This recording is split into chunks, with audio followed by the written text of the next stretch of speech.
Book 6, The Book of Fate. Canto 2, The Way of Fate and the Problem of Pain, page 443. It illumes a world born from the inconscience, but hides the immortal's meaning in the world. Thy mind's light hides from thee the eternal's thought.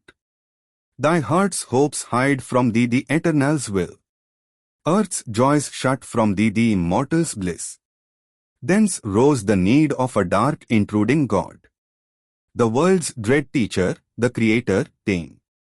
Where ignorance is, there suffering too must come.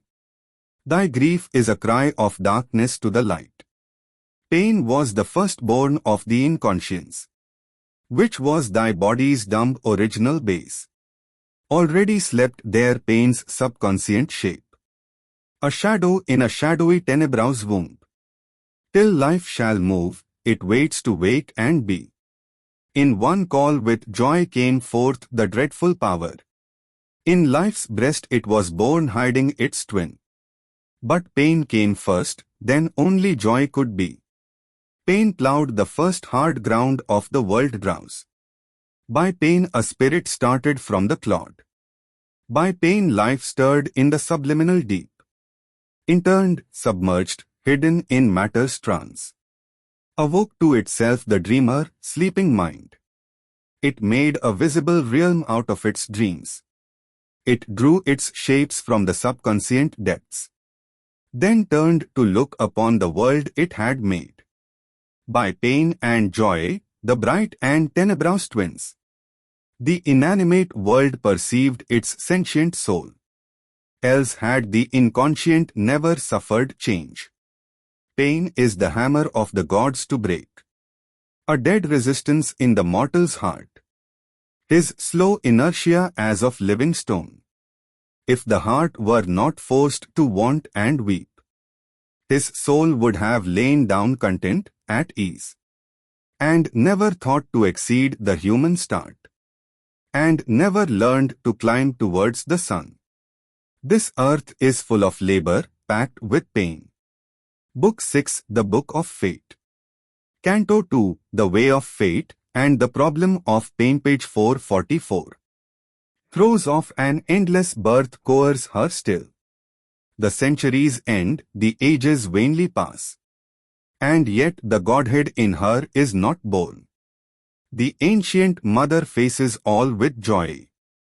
Calls for the ardent pang, the grandiose thrill. For with pain and labor all creation comes. This earth is full of the anguish of the gods. Ever they travel driven by time's goad, and strive to work out the eternal will, and shape the life divine in mortal forms. His will must be worked out in human breasts, against the evil that rises from the gulfs, against the world's ignorance and its obstinate strength, against the stumblings of man's pervert will, against the deep folly of his human mind, against the blind reluctance of his heart. The spirit is doomed to pain till man is free. There is a clamor of battle, a tramp, a march. A cry arises like a moaning sea, a desperate laughter under the blows of death, a doom of blood and sweat and toil and tears. Men die that man may live, and God be born. An awful silence watches tragic time. Pain is the hand of nature sculpturing men to greatness, and inspired labor chisels, with heavenly cruelty and unwilling mold, implacable in the passion of their will, lifting the hammers of titanic toil. The demiurges of the universe work. They shape with giant strokes their sons are marked with their enormous stamp of fire. Although the shaping God's tremendous touch is torture unbearable to mortal nerves, the fiery spirit grows in strength within, and feels a joy in every titan pang. He who would save himself lives bare and calm.